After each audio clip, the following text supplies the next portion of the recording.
Inti, s-Sultan tal-Lhud, id-domanda li għamel Pilatu quddiem Ġesu umiljat u kundannat hija domanda f'posta. Kif jista' jkun li s-Sultan tal-Lhud jidher quddiem l-awtorità imperjali dgħajjef mingħajr protezzjoni, imneżża minn kull dinjità? Aħna ir-risposta nafuha għaliex niftakru li meta Ġesu kien tarbija, il-maġi ġew mill-Lvant jgħidu twieled sultan u rajna il-kewkba tiegħu. Kemm il-darba fit-3 snin li għamel jiġri mal-Ludija u mal-Galilija minn fejn kien trabba, il-mulej tkellem dwar is-Saltna. Is-Saltna talla tixbaħ u tagħna ħafna tixbijat dwar is-Saltna. Il-poplu wara li kien temgħu rid jagħmlu re immu ħarab. U kienet l-ewwel għażla tiegħu li tikkonferma l-għażla li jagħmel anke quddiem Satana, li hu mhuwiex interessat fil-poter ta' din id-dinja. Xi ħaġa li Pilatu ma jifhimiex, imma l-mulej jinsisti miegħu. Is-Saltna tiegħi mhijiex ta' din id-dinja. Li kieku saltnati kienet ta' din id-dinja, l-ases tiegħi kienu jiġġieldu biex ma ninatax fidejn il-Lhud. Imma ta' bilħaq saltnati mhijiex ta' hawn. U dan il-bniedem umiljat, ikkundannat għal-mewt, jinsisti li għandu saltna. U fil-waqt li jgħid li mhijiex ta' din id-dinja, imma jinsisti li għandu saltna. Is-saltna tiegħi jgħid ta' bilħaq saltnati mhijiex ta' hawn. U allura d-domanda ripetuta din id-darba minn Pilatu ukoll f'posta għaliex qed jirrispondi għal dak li qed jgħid Ġesu. Mela int Sultan. Inti qiegħed tgħidu jien Sultan. Jien għalhekk twilidt u għalhekk ġejt fid-dinja. Imbagħad aħna nippretendu li se jitkellem fuq xi saltna u fuq ir-renji u jispjega x'inhi s-saltna tiegħu. Jien ġejt fid-dinja biex nixhed għall-verità. U kull min iħobb il-verità jisma' leni. Ftit qabel kien qal jiena t-triq, jiena l-ħajja, jiena t-triq, jiena l-verità. Pilatu qudiemu kellu is-Sultan li s-saltna tiegħu tisboq ir-realtajiet, tmur minn hemm li hemm ir-realtajiet ta' din id-dinja.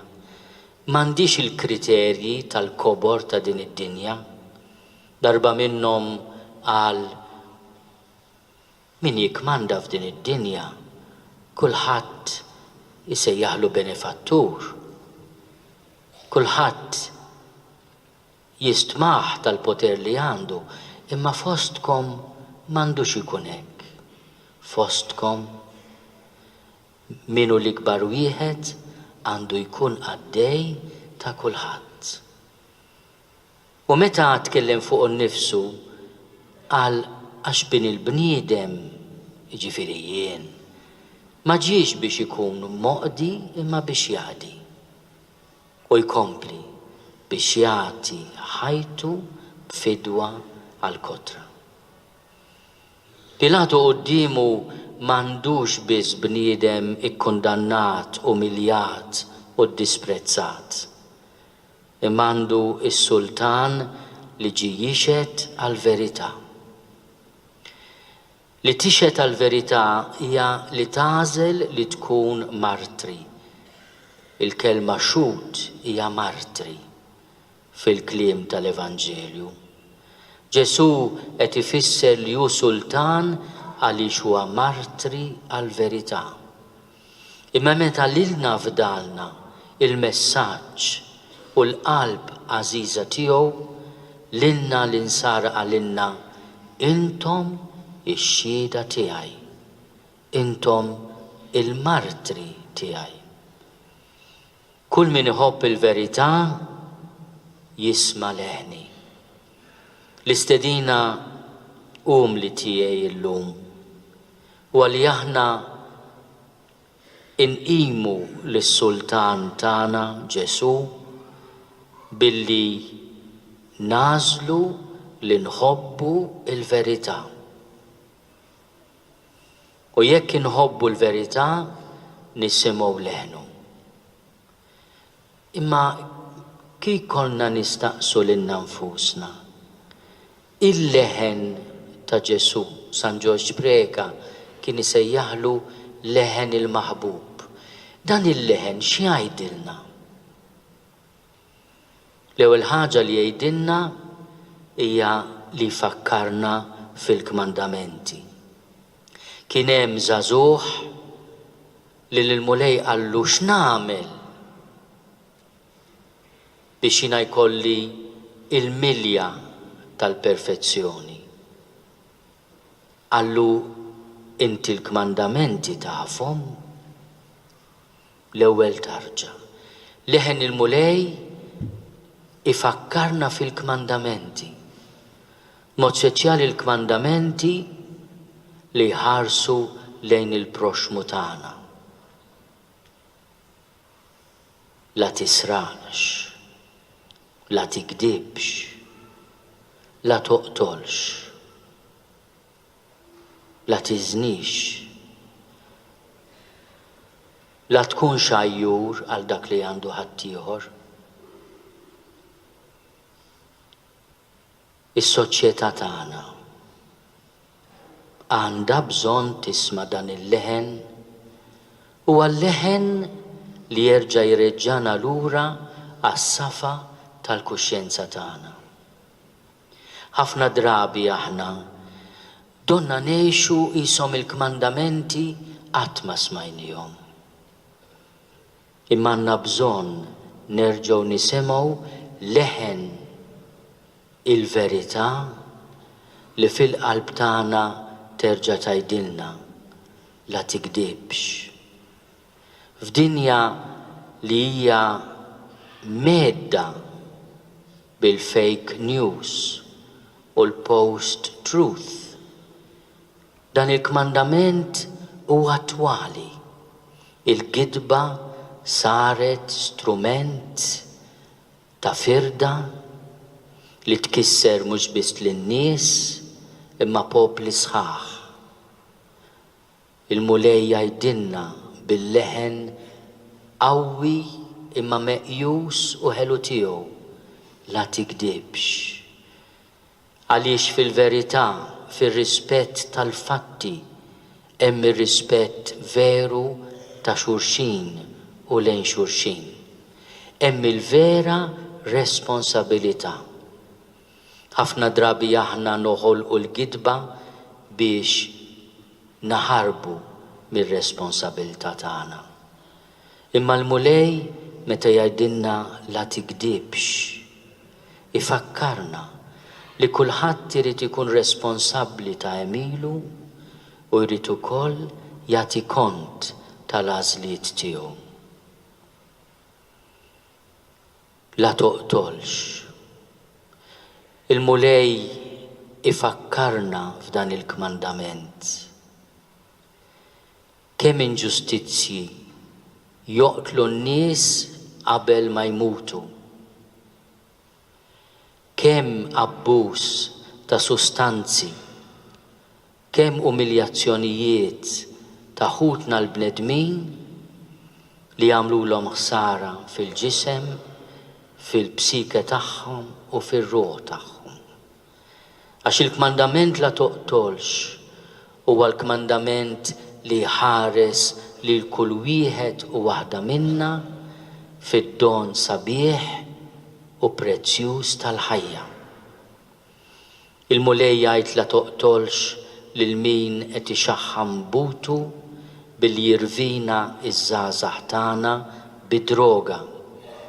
Il-mulej jgħid la toqtolx lil min qiegħed jisfrutta n-nisa tagħna f'kummerċ li ineżżaħħhom mid-dinjità tagħhom. Il-mulej jgħid la toqtolx lil min jobot il-ħuħ għax min jobot f'qalbu huwa diġà qattil. La toqtolx. Kemm għandna bżonn li semgħu il-leħen il-mulej fakkarna f'dan il-kmandament bil-leħen tiegħu manswed, bil-leħen tiegħu kalm u sod, bil-leħen tiegħu ta' mħallef li jagħti l-kulħadd dak li ħaqqu. Il-mulej jgħidilna wkoll la tisraqx. U l-mulej din il-kelma sempliċi ma profonda, antika, sinjal qawwi ta' kull ċiviltà, jgħidha lil min lil ħaddiema ma tihomx dak li ħaqhom. Lil min jisfrutta id-debolezza ta' ħaddieħor biex jisraqlu dak li għandu. Lil min iċaħħad lilna u l-ġenerazzjonijiet futuri mid-gawdija tal-ambjent san. Jisraq min jieħu dak li mhux tiegħu, jisraq min ir-responsabilità tiegħu jagħmilha biss okkażjoni ta' gwadann.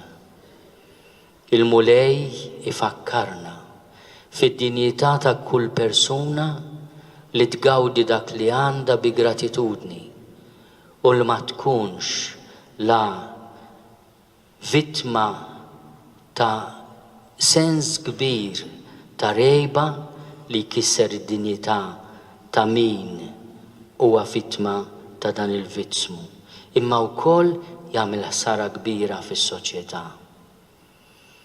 Imma l-leħen ta' Ġesu ma jfakkarniex biss fil-kmandamenti.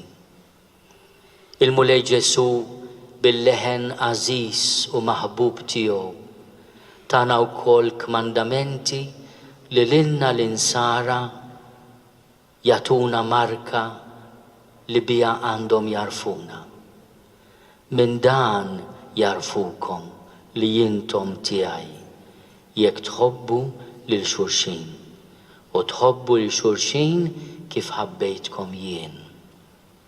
M'hemmx imħabba akbar minn din li wieħed jagħti ħajtu għal ħbiebu. U l-prova kbira tal-imħabba hija l-imħabba lejn l-edewwa. Ħobbu lill-edewwa tagħkom biex tkunu perfetti bħalma hu perfett missierkom li hu fis-smewwiet li bagħat ix-xemx u x-xita fuq it-tajbin u l-ħżiena. Aħna dajfin għandna bżonn nisemgħu il-leħen ta' Ġesu biex inħobbu iżjed il-verità li hu, biex inħobbu iżjed lil xulxin waqt li nitolbu li meta fil-punt tal-mewt tagħna nisimgħu il-leħen tiegħu, nisemgħu bħala leħen ta' barka. Kont bil-ġuħ u tmajtni, kont bil-għaġġ u sqejtni, kont barrani u lqajtni, kont marid u ġejt iżurni, kont il-ħabs u ġejt tarani. Fejn mulej? kull ħaġa li għamilt ma l-iżgħar fost dawn ħuti għamilta miegħi. Mela jien Sultan, inti qiegħed tgħidu jien Sultan, jien għalhekk twelidt u għalhekk ġejt fid-dinja biex nixhed għall-verità u kull min iħobb il-verità jisma' leħni.